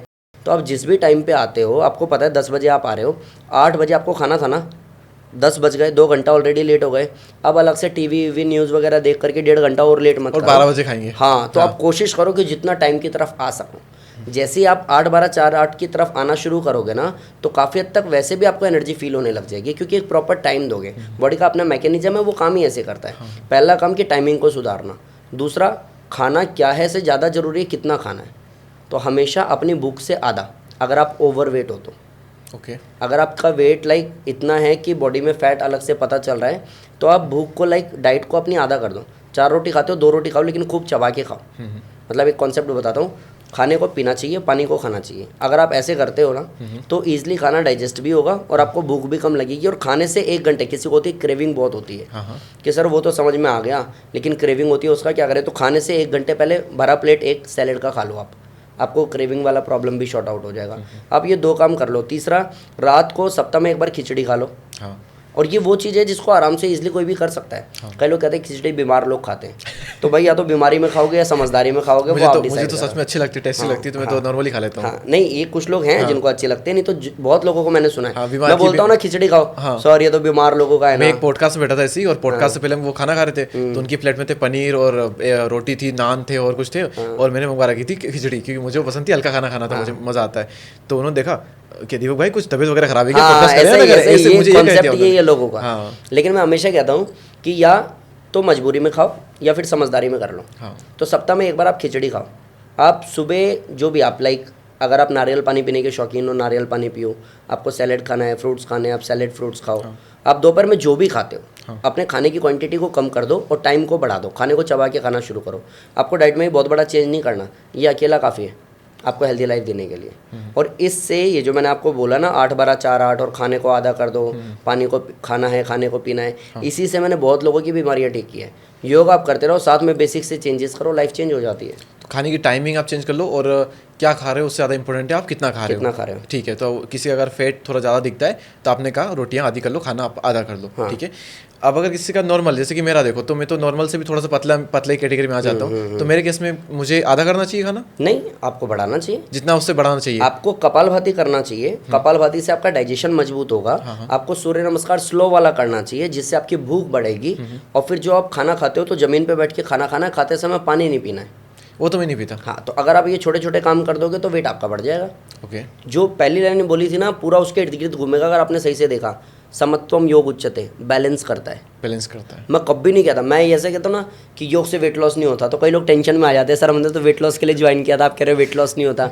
ना वेट लॉस होता, ना वेट गेन होता है। अकॉर्डिंग टू हाइट जो वेट चाहिए वहाँ तक लाएगा, उसके बाद सेम चीज़ आप करते रहोगे, ना आपका लॉस होगा ना गेन होगा, एनर्जी इंक्रीज होगी। ओके, आप बैलेंस करना पड़ता है। हाँ, फिर बेनिफिट्स अलग होंगे। सेम एक्सरसाइज आप करो, मैं ओवरवेट हूँ, सेम एक्सरसाइज करूँगा, आपका डाइजेशन मजबूत होगा, मेरा भी मजबूत होगा, मेरे को भूख कम लगेगी और आपकी भूख बढ़ेगी। ये कई लोगों के लिए बड़ा अटपटा सा होगा, ये क्या बात होती है। लेकिन डाइजेशन मजबूत मतलब सिस्टम आपसे उतना ही मांग रहा है जितनी उसकी रिक्वायरमेंट है। अब आपको कुछ नहीं करना, आप धनुरासन करो, आपका वेट बढ़ेगा क्योंकि आपकी भूख बढ़ेगी। मेरा अगर वेट ज़्यादा है, मैं धनुरासन करूँगा, मेरा डाइजेशन मजबूत होगा, तो मैं कार्बोहाइड्रेट एक्स्ट्रा फैट को ही खाऊंगा, मेरी भूख कम हो जाएगी। इजली दोनों बैलेंस कर जाएंगे सिर्फ धनुरासन से। Okay, life is all about balance. हाँ, एक्सीलेंट यार, मज़ा आ गया। अच्छा, डाइट पर हम बात कर रहे हैं, तो डाइट पर थोड़ा आते हैं। और आजकल ट्रेंड में बहुत ज़्यादा ये चल रहा है पिछले 1-1.5 साल से, दूध, दही और रोटी, और कई लोग तो चावल भी बंद करवा रहे हैं, पनीर भी, और फिर दूध से बने सारे आइटम। तो दूध से बनी सारी मिठाइयाँ बंद हो गई, सब में चीनी डलती है, सारी मिठाइयाँ वहाँ गायब हो गई। तो पहले तेल तक सीमित थे लोग कि तेल बंद करो, फिर उसके बाद में तेल का फैशन आ गया रोटियों का, फिर चावल का, फिर दूध का, दही का, इन सब का। आप क्या कहते हो इस बारे में? देखो, मैं ना आज का बच्चा हूँ और मैं आज की बात करता हूँ। मैं सिंपल सी बात कर रहा हूँ, हम शादी में जाएंगे तो भी तो हम खाएंगे, ठीक है। और अगर सब कुछ दूषित हो चुका है जो हमारे शरीर को सीधा नुकसान पहुँचाने वाला है, लाइक दूध, दही, पनीर, चावल, रोटी, अगर सब कुछ दूषित है, तो मेरा एक क्वेश्चन और है कि ये तो सांस भी दूषित हो गई, अब छोड़ देते हैं लेना, मर जाते हैं सब के सब। सिंपल सा कॉन्सेप्ट है भाई, खुद को इतना मजबूत बनाओ कि अगर गलती से कुछ अंदर जा भी रहा है तो डाइजेस्ट करने का दम हो। और अगर ये नहीं है तो आज दूध, दही, पनीर छोड़ रहे हो ना, आने वाले टाइम में आपको ये भी बोला जाएगा कि आप एयर प्योरीफायर घर में रखो, और अगर आपके पास में नहीं है तो आप मर जाओ। तो आप यही कर सकते हो कि खुद को मजबूत बना सकते हो। उसके बाद अगर कुछ आएगा भी तो डाइजेस्ट हो जाएगा। इसको ऐसे देख सकते हो, मैं कई बार उदाहरण देता भी हूँ। रोड पे रह रहे बच्चे आप और मैं चलते हैं, समोसा, पिज़्ज़ा, बर्गर लेकर के उनको जगाते हैं, उनको देते हैं। एक भी बच्चा ये नहीं कहेगा सॉरी दीपक भाई मैं डाइट पे हूँ, एक भी नहीं कहेगा, वो खा लेंगे। उनके हाथ भी गंदे हैं, नाखूनों में उनकी गंदगी भरी पड़ी है, उनको इन्फेक्शन भी नहीं हो रहा। रीज़न, चाहे उनका बच्चा हो, बड़ा हो या बूढ़ा हो, सब लोग फिजिकली एक्टिव हैं। वो उसका 8 साल का बच्चा यहाँ पे फूल बेचता है, नहीं बिकता है तो तीसरी रेड लाइट पे बेच करके आता है। और हम क्या करते हैं, नए शूज़ खरीदने के बाद में एक स्नैपचैट बनाते हैं और डालते हैं कि कल से मेरा वॉक शुरू होने वाला है, और फिर एक स्क्रीनशॉट लेके डालते हैं कि 600 स्टेप्स मैंने फाइनली कंप्लीट किए आज। ये जो हम लोग दिखावे वाली ज़िंदगी जी रहे हैं ना, शरीर से मेहनत नहीं कर रहे, उसका नतीजा है कि आप कुछ भी खाओगे डाइजेस्ट नहीं होगा। और उसके बाद ऐसे तो बहुत लोग आएंगे जो कहेंगे दही मत खाओ, पनीर मत खाओ। मैं कह रहा हूँ आपको जो खाना है खाओ, लेकिन क्या आपका शरीर उतना मजबूत है कि डाइजेस्ट कर पा रहे हो? पचा पा रहे हो? हाँ, अगर पचा पा रहे हो तो कोई टेंशन नहीं ठीक है। है। अभी बहुत सिंपल सी बात कर रहा हूँ ना, आपकी शादी में मैं आऊँगा और मैं कहूँगा दीपक भाई मैं सैलेड पे हूँ, कैसा लगेगा? मतलब क्या है ये कि भाई एक तो इतनी दूर आया, ऊपर से खा नहीं रहा, ये कोई बात थोड़ी ना है। मैं घर पे भी जाता हूँ दीदी के घर पे, दीदी मैंने चाय छोड़ दी है, सीधा गाली देके बोलते हो कुत्ते पी ले, यहाँ ड्रामा मत कर। ये पहली लाइन होती है मेरी बहन की। तो जब आपको पता है कि आप नॉर्मल लाइफ जी रहे हो, आप हिमालय भी जाने वाले नहीं हो, तो नॉर्मल लाइफ में आप क्या कर सकते हो? क्या सब कुछ बंद कर सकते हो या फिर अपने आप को मजबूत बना सकते हो? तो भैया यही ऑप्शन है कि अपने आप को इतना मजबूत बना लो कि कुछ खा भी रहे हो तो उसको डाइजेस्ट करने का दम आ जाए।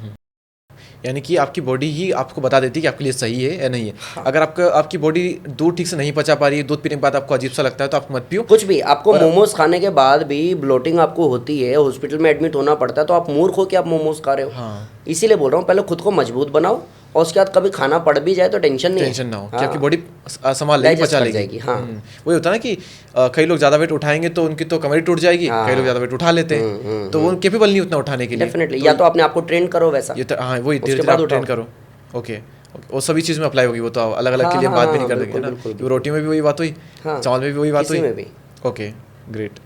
अच्छा, आप इतनी सारी बातें कर रहे हो और अलग अलग चीज़ों के बहुत ही क्लियर आंसर कर रहे हो, तो ये आपका सिर्फ नॉलेज है ये आपका पर्सनल एक्सपीरियंस है या फिर आपने ये चीज़ लोगों में अप्लाई की अपने स्टूडेंट्स वगैरह में और उनको हील किया इस तरह से? तो आपके पास में अगर कुछ ऐसे बेस्ट एग्जांपल हो तो प्लीज़ शेयर विथ अस। देखिए दीपक भाई, मेरे साथ ना क्या हुआ है कि लोग पहले ना सोशल मीडिया पे आते हैं, वायरल होते हैं, तो फिर वो ऑफलाइन जाते हैं, ठीक है, जगह जगह अपने ब्रांचेस या सेंटर खोलते हैं। मेरे साथ बिल्कुल उल्टा हुआ है। मैंने 10 साल ऑफलाइन काम किया है और जब वहाँ पे रिजल्ट्स बहुत अच्छे मैंने दे दिए हैं तो फिर मैं ऑनलाइन आया हूँ। अब ऐसे में मैं लीवर की बात करूँ तो एक का 40% डैमेज था, मालव करके नाम है उनका, और उनका मैंने 15 किलो वेट कम कराया है, प्लस इसी जर्नी में उनका लीवर बिल्कुल ठीक हो गया। मैं आपको दूंगा उनकी फ़ोटो, आप लगाइएगा। एक मेरे पास में मैम आई थी जिनका लीवर सिरोसिस था, डॉक्टर ने बोला था 3 महीने से ज़्यादा टाइम इनका नहीं है, और वो 1 महीने में रिकवर कर गई। अभी 1.5 साल है और वो जिंदा है, बिल्कुल स्वस्थ है। एक मेरे पास में ऐसा था जिनको मैम को बोला था आप IVF प्लान तो कर रहे हो बट आपका बॉडी अलाउ नहीं कर रहा, 2 बार फेल हो चुका है, हम IVF आपका नहीं करेंगे। उसके बाद उन्होंने प्राणायाम किया, कुछ स्पेसिफिक आसन किए, उसके बाद में वो मेरे पास में आई रिपोर्ट्स लेकर के कि फाइनली डॉक्टर ने अलाउ कर दिया है, अब मेरा IVF हो सकता है क्योंकि मेरी रिपोर्ट्स नॉर्मल आ गई है। नी पेन वाला, बैक पेन वाला ऐसा इंसान जो चढ़ने उठने बैठने में सक्षम नहीं था, मैंने उसको वो सब हील कराया, साथ में उसको एडवांस योगा कराया, नेशनल में उसने गोल्ड मेडल जीता। एक मेरे पास में मैं एडवांस योगा बहुत कराता था, बाद में मैंने प्राणायाम पे और वेट लॉस पे काम किया। मैं एडवांस योगा कराता था तो मेरे पे बड़ा ब्लेम किया कि तुम 4 साल 5 साल के बच्चे को इतना खींचतान करते हो, इनकी हाइट रुक जाएगी।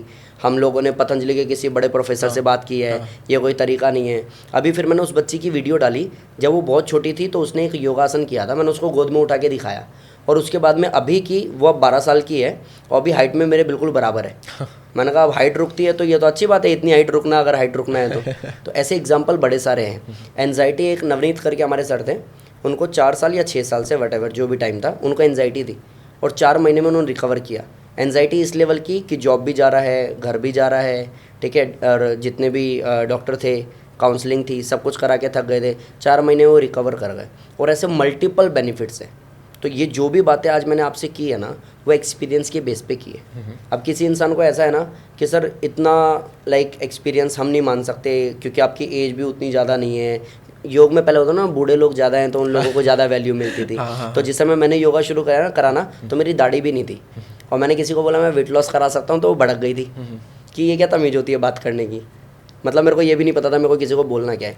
वहाँ से लेकर के यहाँ पहुँचना, लोगों को रिजल्ट देना, तो डेफिनेटली मैं कह सकता हूँ कि योग में वो पावर है जहाँ लोगों को ट्रांसफॉर्मेशन दे सकता है एंड वापस से हर एक बीमारी से रिवर्स कर सकता है, मेडिसिन फ्री लाइफ दे सकता है। मेरा एक संकल्प है जिसमें कोई विकल्प नहीं है। संकल्प ये कि जब तक जिएंगे स्वस्थ जिएंगे और जब जाएंगे तो स्वस्थ जाएंगे। अरे वाह। एंड ये एक रीज़न है जिस वजह से मैं लोगों को पे मेहनत कर पाता हूँ, लोगों को फ़ायदा होता है। क्या बात है। हाँ। क्या रेशो होगा इसका? 100%? मेरे सेंटर का टैगलाइन है कि 100% रिजल्ट गारंटी। अच्छा। बस ये है कि आपकी ईमानदारी चाहिए। अगर आप ईमानदार नहीं हो, आपको धक्का देके घर से भेजा है ज़बरदस्ती, तो मैं आपको नहीं करा सकता। ओके। हाँ, पर 100% बड़ा नंबर है ना, क्योंकि कई बार तो लोग कर रहे होते प्राणायाम योगा वगैरह, फिर भी जो बीमारी होती है उससे नहीं ठीक हो पाते, और कई बार तो उससे नहीं हो ही नहीं expire पाएंगे ना जाते हैं। ठीक। वो कॉन्सेप्ट क्लियर नहीं है ना लोगों का। अथा योगानुशासनम, अनुशासन मतलब योग, वही कंप्लीट नहीं है लोगों का। अनुशासनहीनता तो कर रहे हैं कई लोग, शूज़ पहन के योगा मैट पे बैठ के योगा करते हैं, आप चेक करना कभी। कई लोग मोबाइल चलाते हुए योगा कर रहे हैं। एक मैं एडवांस योगा करता था तो पार्क में ना एक अंकल जी आते थे, उनसे ना मेरी डेली की आनी जानी तो हाई हेलो हो गई। अब मैं भी डेली सेम टाइम पे वो भी आते थे, मैं एडवांस योगा करता था, वो मेरे से इंप्रेस थे कि लड़का बहुत मेहनती है। और मेरे को ये लगता था कि अंकल जी डेली सेम टाइम पे आते हैं तो अंकल नमस्ते, बातचीत हो गई। फिर उन्होंने मेरे को बोला कि बेटा ना मैं ना मेडिटेशन बहुत करता हूँ, मैं प्राणायाम बहुत करता हूँ, लेकिन ना मेरा फोकस अच्छा नहीं है। मैंने कहा कितनी साल से कर रहे हो आप? कहते जितनी तेरी उम्र नहीं है उतनी साल से कर रहा हूँ बेटा मैं। उसके बाद मैं अपने में बिजी हो गया और वो अपने में बिजी हो गए। वो क्या कर रहे थे, एक फुटबॉल खेलते हुए बच्चों को बोल रहे हैं उधर जाके खेलो, आँख उनकी खुली हुई है। मैंने उसी टाइम पे सोचा, मैंने कहा ले ऐसे कैसे मेडिटेशन होगा आपका कि आपका अपने ऊपर तो फोकस ही नहीं है। जितने लोग भी अनुशासित नहीं है उनको फ़ायदा नहीं मिलेगा।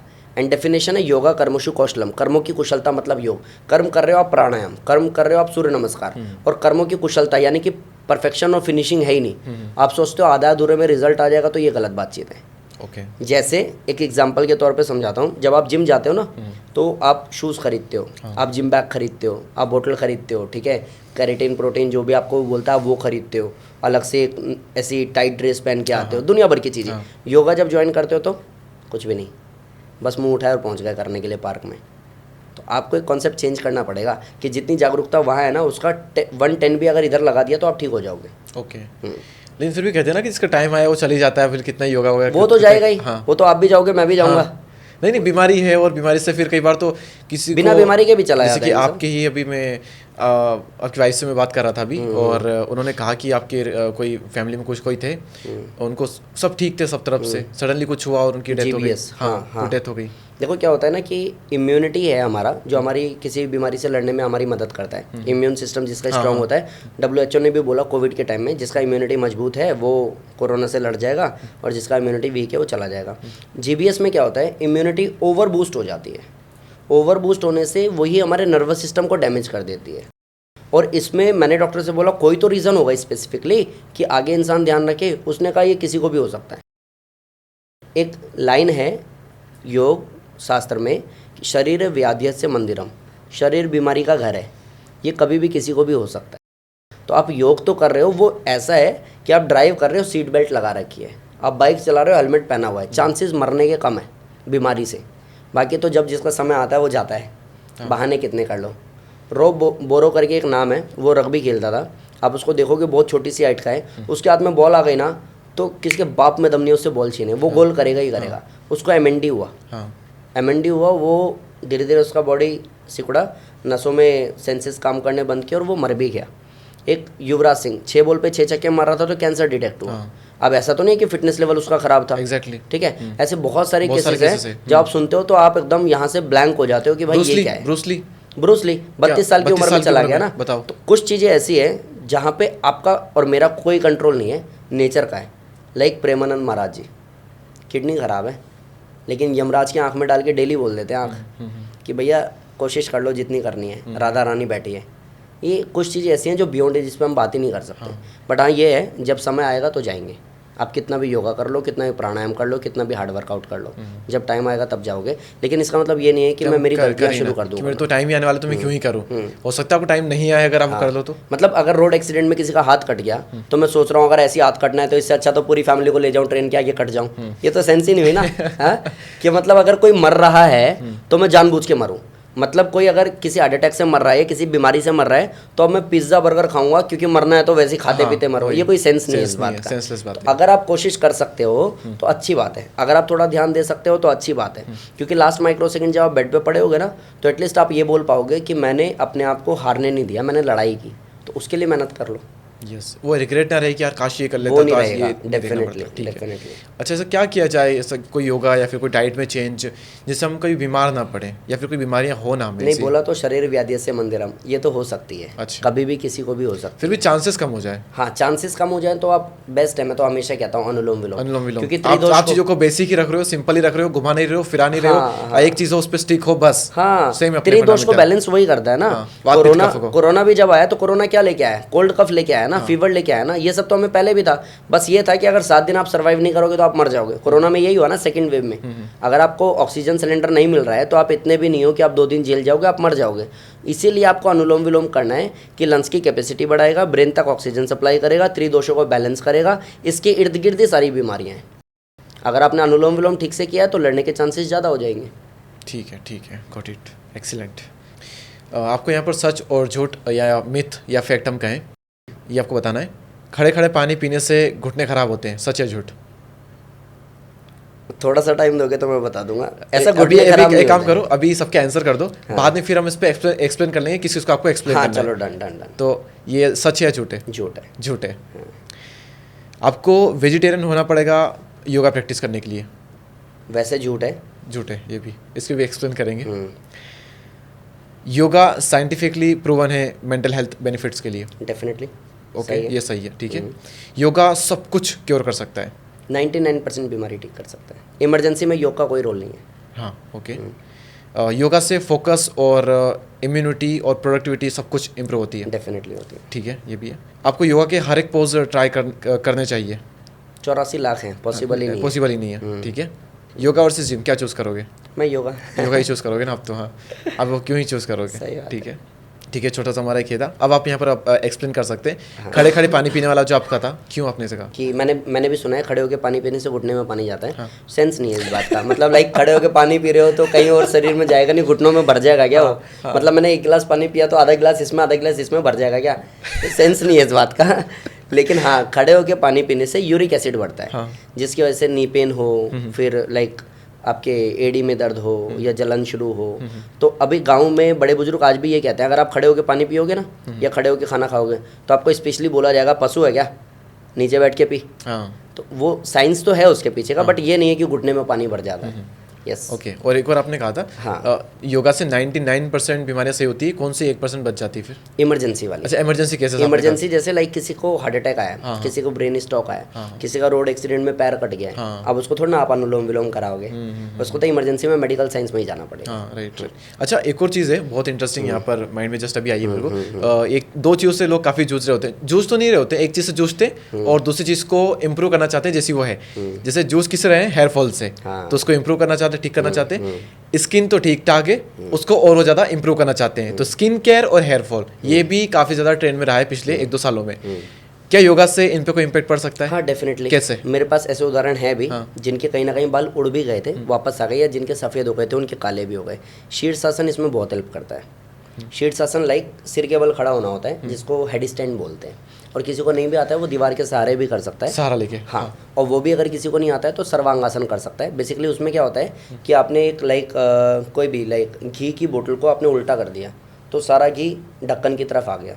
ऐसे ही आप अपने आप को पूरा उल्टा कर देते हो, सारा का सारा ब्लड फ्लो इसकी तरफ आ जाता है। तो आपको इसमें बहुत हेल्प मिलती है, और ऐसे मैंने बहुत लोगों को कराया, बहुत लोगों को फ़ायदा भी हुआ है।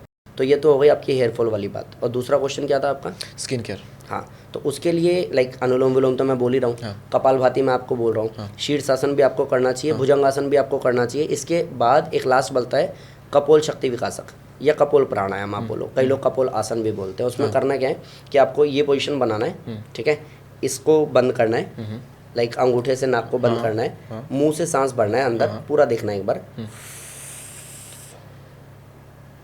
और ये करने के बाद मुंह में सांस भरने के बाद नाक को भी आपने बंद किया हुआ है, मुंह भी आपका बंद हो रखा है, और प्रेशर करना है बाहर की तरफ, तो फेस बिल्कुल लाल हो जाएगा। देखो मैं करके दिखाता हूँ, आंखों पे आपको दिखेगा।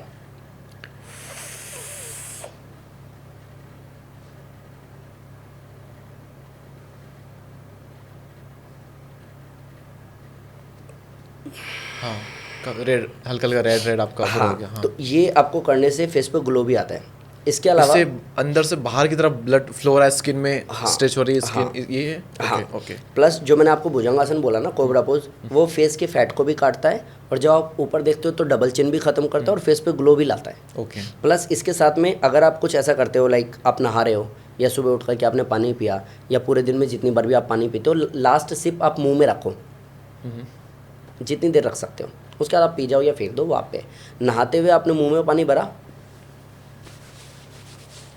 ठीक है, अगर आप ये करते हो तो इस वाले हिस्से पे बहुत काम करता है। चाहे फेस पे ग्लो लाने की बात हो, डार्क सर्कल खत्म करने की बात हो, या चश्मे का नंबर चेंज करने की बात हो, अच्छा। इस वाले हिस्से पे अच्छे से वो काम करता है। किसे मतलब ये पानी मुंह में डाल के नहाने से क्या इम्पैक्ट पड़ रहा है? फ़ायदा करता है ये हमारे जो फेस की मसल्स जो कहीं ना कहीं डेड हो गई हैं, या फिर बिल्कुल लाइक लेकिन नहाते वक्त क्यों? नहीं, ऐसा नहीं है नहाते वक्त क्यों, ये तरीके हैं, ये हमारे गुरुजी कहते थे, आप बहाना ढूंढ लो। ठीक है, आप बहाना ढूंढ लो। इवन जब आप सुबह मुंह धोते हो तो लास्ट सिप मुंह में रख के आँख खोल के छींटे मारो, आपको बहुत हेल्प होगी। और इवन ये अगर आप देखोगे ना, गाँव घर में जाओ आज भी, जहाँ बड़े बुजुर्ग हैं ना, वो ये सारे काम करते हैं, जिसको हमें स्पेशली पढ़ाया जा रहा है अब। ठीक है, अगर आप छोटी छोटी चीज़ें करते हो तो फेस पे ग्लो भी आराम से आ जाता है। ओके। और सबसे ज़्यादा ग्लो उस इंसान के आता है जो यहाँ से फ्री होता है। फ्री होता है, फ्री होना है तो और जिसके कैरेक्टर में चमक होती है उसका फेस यूं ही चमक जाता है। डेफिनेटली, है ना, ये बढ़िया, सही है। अच्छा, हेयर फॉल पे हम फिर से थोड़ा सा पीछे आते हैं। रीज़न भी अगर हम जान लें, क्योंकि बिना कारण पता लगाए काम करना, उस पर कई बार मूर्खता भी होती है कि चलो उसको ठीक भी कर लिया फिर से हो जाएगा।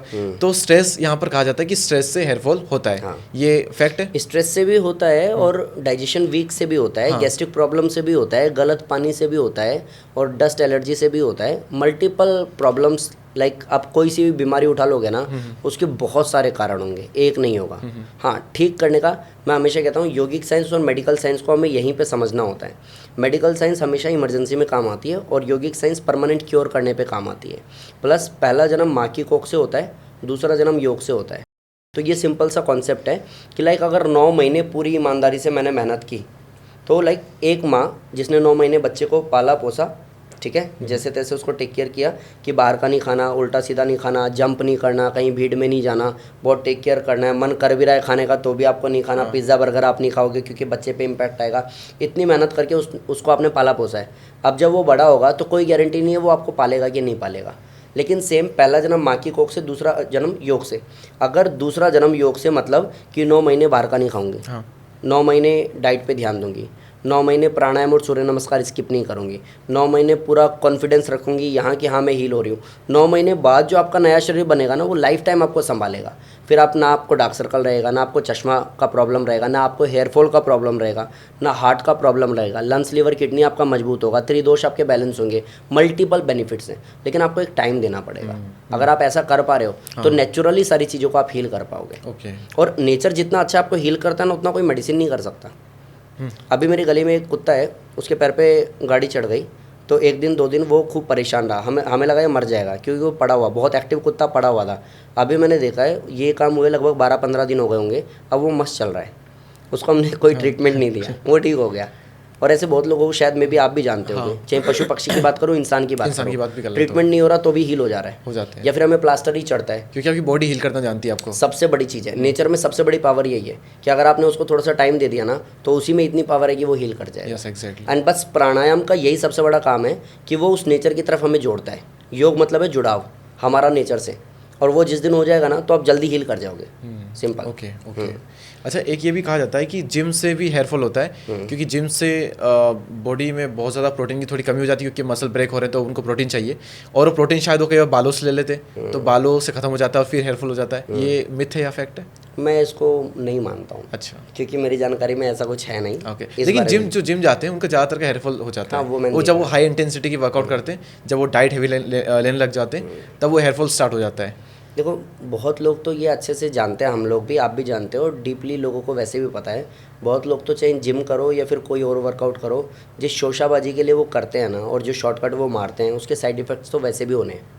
ठीक है, मतलब 19 साल का लड़का मेरे से भी हट्टा कट्टा मजबूत तगड़ा दिखता है। अब कैसे दिखता है? क्योंकि नेचुरली तो वो है नहीं ना। नहीं, नेचुरली भी हो जाते हैं कई बार तो। फिर भी जो भी वो खा रहा है, जो भी शॉर्टकट मार रहा है, बहुत सारे ऐसे लोग हैं। मेरा एक जानकार है, रिंकू करके नाम है उसका, मेरे से बहुत छोटा है वो आए दिन जब भी वो जिम जाता है अचानक से वी शेप में आ जाता है, छोड़ता है तो वो वापस से डमरू हो जाता है और फिर से वो जिम कर लेता है।